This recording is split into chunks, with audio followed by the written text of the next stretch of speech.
देखिए, प्राचीन काल से भारत से सोने का, भारत से चीनी का, हल्दी का, दालचीनी का, काली मिर्च का, चावल का, जटामासी का, आलू का, तिल के तेल का, नीलमणियों का, चमड़े के उत्पादों का, अलग अलग प्रकार के धातुओं के उत्पादों का, ज्वेलरी का, ये कारोबार कारीगरी के उत्पादों का पूरी दुनिया के साथ होता था। भारत के व्यापारी एशिया के, पश्चिमी एशिया के रास्ते, भारत के व्यापारी तुर्की के रास्ते, यूरेशिया के रास्ते, यूरोप के बाजारों में जाते थे। पुर्तगाल में, स्पेन में, जर्मनी में, ब्रिटेन में वो यहां से सामान लेकर जाते थे। और यहां से जब वो सामान लेकर जाते थे तो उनका जो सामान बिकता था उसके ऊपर, एक सामान के ऊपर 100-200 से लेकर 400-400% तक प्रॉफिट होता था।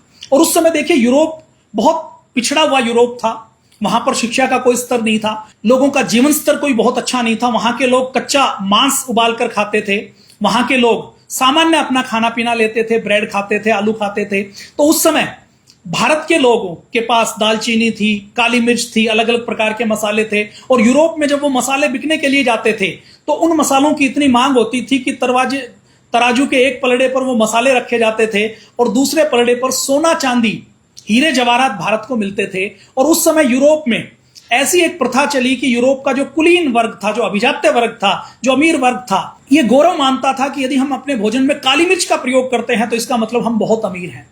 काली मिर्च और मसालों के प्रति दीवानगी कैसी थी कि यूरोप में कोई अमीर व्यक्ति, जैसे हम अपने घर में सोने चांदी के आर्टिकल अपने घर के ड्राइंग रूम में सजाते हैं, तो उस समय यूरोप में लोग अपने घर के ड्राइंग रूम में, जहां पर विजिटर्स आते हैं, मेहमान आते हैं, वहां पर कांच के मर्तबानों में, पारदर्शी मर्तबानों में काली मिर्च रखते थे और ये दिखाते थे लोगों को कि देखिए, हमारी हैसियत ऐसी है कि हम भारत से आने वाली काली मिर्च कंज्यूम कर सकते हैं। मतलब हम इतने अमीर हैं कि काली मिर्च खा सकते हैं।